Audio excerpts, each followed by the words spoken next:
di Al-Quran itu Bang, yang diterima cuman agama Islam di dalam surga, yang lain no way. Yang diterima cuman umat Nabi Muhammad. Saya tanggapi ya. Jadi teman-teman, apa yang diutarakan oleh Miss Nara tadi itu tidak benar. Ajaran agama Islam. Mana tidak benar? Katanya mau ditanggapi. Ya, boleh nggak ditanggapi? Boleh Ya, ditanggapi? boleh. Ini banyak protes, tapi protesnya yang aneh-aneh. Baik. Kalau saya ngomong pakai dalil, kalau saya ngomong pakai Al-Quran, kalau dia ngomong pakai Al-Cungur. Baik.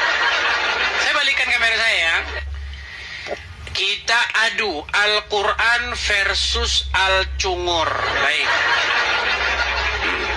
Kita buka ini Quran surat Maryam ayat yang ke-71 ya. Apa dikatakan? Dan tidak ada seorang pun daripadamu melainkan mendatangi neraka itu. Betul. Hal itu bagi Tuhanmu adalah suatu kemestian yang sudah ditetapkan. Selamat umat muslim mendatangi neraka. Ini jelas ayatnya. Ya. Surat Maryam ayat 71. Makasih. Nah, saya akan kuatkan lagi. Saya akan kuatkan dengan Quran surat Al-Ahqaf. Ya, kelihatan ya? Quran surat Al-Ahqaf ayat yang ke-9. Apa dikatakan di sini? Qul ma kuntu, ya. Qul, katakanlah, aku bukanlah rasul yang pertama di antara rasul-rasul, dan aku tidak mengetahui. Perhatikan, Muhammad disuruh berkata, aku tidak mengetahui apa yang akan diperbuat terhadapku dan tidak pula terhadapmu. Muhammad tidak tahu dia, bahkan dia katakan dia tidak dijamin masuk surga. Nih, perhatikan ya.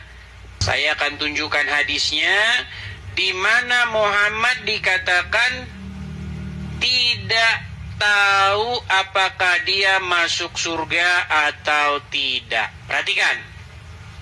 Nih. Kalau saya ada dalilnya. Suatu ketika Rasulullah pernah ditanya, ya. Dia berkata begini, tidak ada nih, ya. Nih. Perhatikan ya. Dikatakan bagaimana cara memahami akhirnya sebelum dibahas, kita kutip terlebih dahulu hadis dari Rasulullah sebagai berikut. Artinya, tidak ada amalan seorang pun yang bisa memasukkannya ke dalam surga dan menyelamatkannya dari neraka. Tidak juga denganku, kecuali dengan rahmat Allah. Jadi Muhammad tidak pernah menjamin masuk surga. Ini jelas sekali.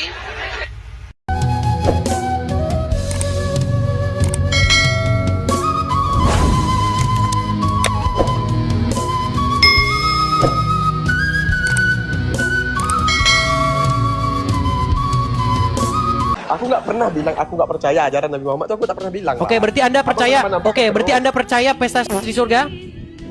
Saya percaya bidadari saja, Bang. Cuma kalau untuk pesta seks mungkin berlebihan ya. Oke, sekarang saya tanya, gadis-gadis berpayudara montok untuk apa? Gadis-gadis berpayudara montok itu yang namanya dia di surga, Bang ya. Kalau menurut saya ya, ini menurut saya sendiri gitu, nggak menurut orang lain. Menurut saya sendiri mungkin kalau dijanjikan bidadari itu mungkin ya namanya bidadari udah pasti sempurna lah, Bang. Iya, untuk gitu. apa mereka?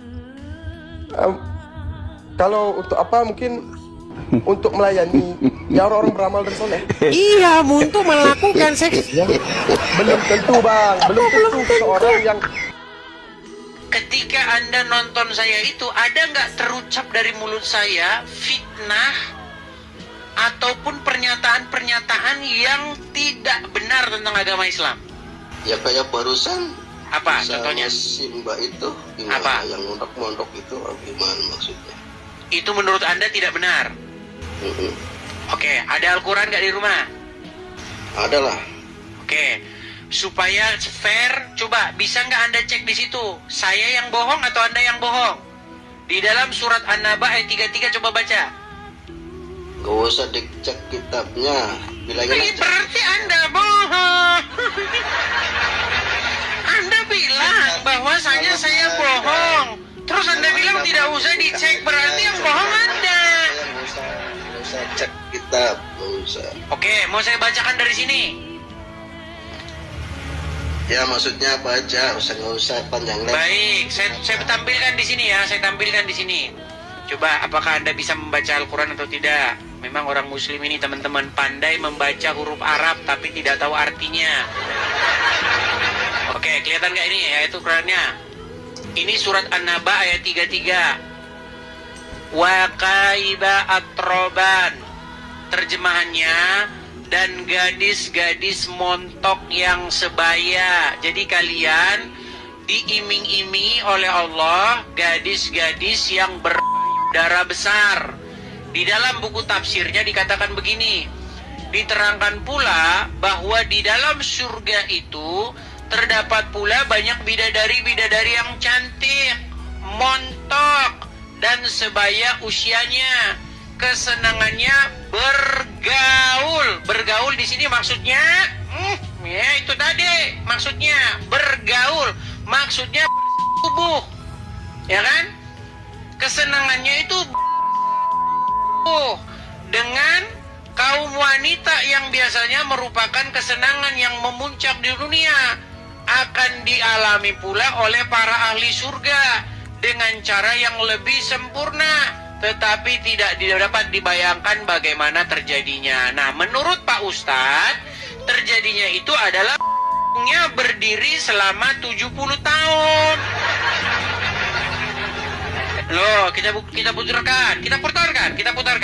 Apakah saya ini bohong atau tidak? Kata Rasulullah, maaf ini hadisnya sahih.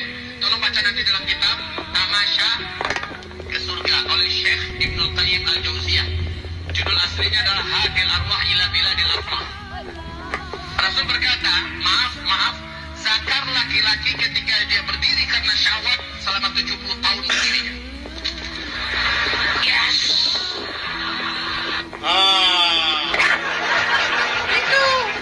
Itulah kesibukan para penghuni surga. Iya. Shalom Kristen ternyata. Iya, ada apa Bang? Abang Kristen? Iya, jadi saya Kristen lah ya. Sekedar kasih informasi dan selamat juga ini buat Bang Edis ya. Karena di Indonesia ini sudah disahkan undang-undang yang baru, KUHP dan KUHP, yang mana menentukan bahwa apabila ada walaupun warga negara Indonesia melakukan tindak pidana di luar negeri, ini walaupun ya, tetapi negara itu tidak menyatakan tindak pidana itu adalah satu tindak pidana di negara itu, walaupun di Indonesia adalah penistaan misalnya, itu nggak bisa diproses. Itu sudah disahkan. Di pasal berapa itu Bang? Itu sebentar. Itu Jadi, undang-undang. Gini, saya mendengar adanya. Ya, gini. Saya mendengar bahwa KUHP dan KUHP kita, KUHP itu kan sebenarnya sudah disahkan tahun 2023. Hanya berlakunya pada 1 Januari 2026. Nah, kemudian ada juga KUHP. Mungkin yang Abang bilang sama saya itu KUHP ya. KUHP dan KUHP itu sejalan sudah. Jadi bukan pasal yang Abang katakan itu apa? Untuk hukum acaranya memang baru disahkan 18 November. Jadi penyidik tidak bisa untuk melakukan penangkapan atau apapun itu kalau dilakukan di luar dari wilayah negara Indonesia. Kalau seandainya negara itu tidak menganut itu sebagai tindak pidana. Nah, misalnya tentang penistaan agama, kalau di negara itu, di Amerika misalnya itu bukan tindak pidana, itu nggak bisa diapa-apain, begitu. Jadi sepuasnya. Coba pasal berapa yang saya tidak tahu itu, saya baru dengar. Muhammad minta pena dan kertas supaya umat Muslim tidak tersesat sepeninggalnya, betul? Tapi apakah jadi itu dituliskan? Iya, nggak jadi. Nggak jadi. Kesimpulannya berarti umat Muslim telah tersesat. Karena Muhammad sendiri loh yang ngomong, bawakanlah kepadaku pena dan kertas. Aku ingin menuliskan sesuatu kepada kalian supaya kalian tidak tersesat sepeninggalku. Bang, nah ketika Muhammad mengatakan supaya kamu tidak tersesat sepeninggalku, berarti perkataan itu benar atau salah? Iya, benar lah. Oke, benar, karena dia sadar mengucapkan itu. Dan ternyata tidak jadi itu. Berarti kesimpulannya menurut Muhammad, umat Islam memang sudah sesat. Iya, itu kata Muhammad sendiri. Kalau itu aku lepas tangan Bang, nggak tahu. Nah, begitu. Tapi begini Bang, di orang Syiah mereka berasumsi bahwa itu adalah wasiat yang ingin dituliskan perihal siapakah yang menjadi khalifah sepeninggalan Muhammad. Itu menurut versi Syiah. Menurut versi Sunni tidak, itu tidak apa-apa, itu Muhammad hanya mengigau saja itu karena dikuasai oleh sakitnya. Tetapi Bang, dalam sudut pandang saya, ini dalam sudut pandang saya Bang ya, karena saya juga akan mengkaji agama Islam. Sebenarnya menurut saya Bang, sebelum Muhammad mau meninggal itu, dia itu ingin membuat sebuah pengakuan bahwa selama ini dia itu tidak pernah mendapatkan wahyu. Selama ini dia itu banyak mengada-ngadakan wahyu. Dan kalian harus mengikuti Isa ibnu Maryam yang tertulis di dalam Injil. Iya, di dalam Al-Quran ada itu. Sesungguhnya terdapat petunjuk dan cahaya di dalam Injil. Tetapi Isa ibnu Maryam yang mana yang benar? Ya tentu yang ada dalam Injil, karena itu yang lebih dulu. Dan Al-Quran mengkonfirmasi di dalamnya terdapat petunjuk dan cahaya. Menurut saya itu yang hendak dituliskan oleh Muhammad. Nah, karena Muhammad gagal menuliskan itu, makanya umat muslim hidup di dalam kesesatan yang nyata. Iya. Tapi ya itu mungkin butuh proses ya Bang ya, butuh proses. Karena apa? Karena mungkin namanya orang sudah sejak lahir dikatakan Islam itu benar, Rasulullah itu mengajarkan begini, itu udah mendarah daging. Dan itu tidak gampang Bang, mencabut akar yang sudah berakar itu tidak gampang. Ya betul. Misalnya gini Bang ya, bayangin aja ya, kita datang bawa sesuatu agama gitu, yang dimana sebuah tempat tuh udah mendarah daging mentok gitu kan. Kita datang nih, berarti kan kita sendirian datang, habis itu mau datang di tempat orang ramai, bisa dibilang kan kita sendiri yang mereng gitu, menyimpang gitu. Betul, kita disangka aneh, melawan arus. Iya. Tapi percayalah begini, kebenaran itu tidak akan mungkin bisa dikalahkan sekalipun oleh arus sungai, gitu. Karena kebenaran itu akan tetap berdiri. Kekalahan itu pasti akhirnya akan kalah. Kesalahan itu pasti akhirnya akan kalah oleh kebenaran. Saya kasih satu contoh aja Bang ya. Ini perumpamaan sederhana. Kemarin kita sudah pernah bahas isu ini. Kalau Anda sebagai orang tua, yang mana yang Anda katakan atau Anda perintahkan kepada anak-anak Anda? Yang A atau B? A begini, anak-anakku, jangan kalian mencuri supaya kalian nanti tidak menyesal. Atau yang B, anak-anakku, mencurilah kalian supaya kalian nanti menyesal. Mana kira-kira yang Anda katakan kepada anak-anak Anda? Ya Allah Bang. Betul. Semua orang waras Bang, semua orang tua di dunia ini pasti mengatakan yang A. Nah, jangan mencuri. Supaya apa? Supaya kamu nanti tidak menyesali perbuatan akibat daripada perbuatanmu itu. Supaya kamu tidak dipenjara. Nanti kamu dipenjara baru tahu rasanya dan kamu nyesal kan akhirnya. Nah, tetapi Bang, Allah di dalam ajaran agama Islam itu malah mengajarkan yang B. Gimana tuh Bang? Kok bisa? Wah, ini satu hal yang harusnya Anda sudah menjadi langkah Anda untuk meninggalkan agama Islam, Bang. Nih, apa dikatakan di dalam hadis pengajaran Muhammad? Makanya Muhammad itu sebenarnya ingin mengoreksi ajarannya sendiri sebelum dia meninggal. Nih ya, dikatakan begini. seperti orang tua tadi loh. Misalnya, tadi kan kita sudah buat umpama, jangan buat jangan mencuri nak, supaya kamu nanti tidak nyesal. Itu kan orang tua yang waras kan? Nah, kalau orang tua yang tidak waras, sebaliknya, nak, mencurilah kamu supaya kamu menyesal. Ini seperti ini nih. Demi zat yang jiwaku berada dalam tangannya, seandainya kamu sekalian tidak berbuat dosa, niscaya Allah akan memusnahkan kalian. Setelah itu Allah akan menggantikan kalian dengan umat yang pernah berdosa. Kemudian mereka akan memohon ampunan kepada Allah, dan Allah pun pasti akan mengampuni mereka. Jadi ini sebenarnya ini Bang, diam Bang. Demi zat yang jiwaku di tangannya, seandainya kamu sekalian tidak berbuat dosa sama sekali,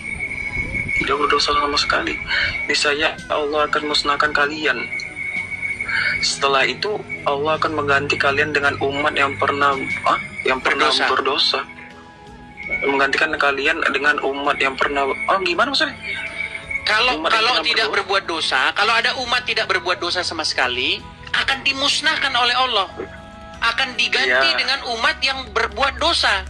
Kemudian mereka akan memohon ampunan kepada Allah, dan Allah pasti akan mengampuni mereka. Jadi ini bahasa-bahasa licik. Gimana? Pernah berdosa. Gimana maksudnya? Dengan umat yang pernah berdosa, maksudnya dia udah hidup lama gitu, apa gimana tuh? Nah itu dia Bang, makanya serba membingungkan.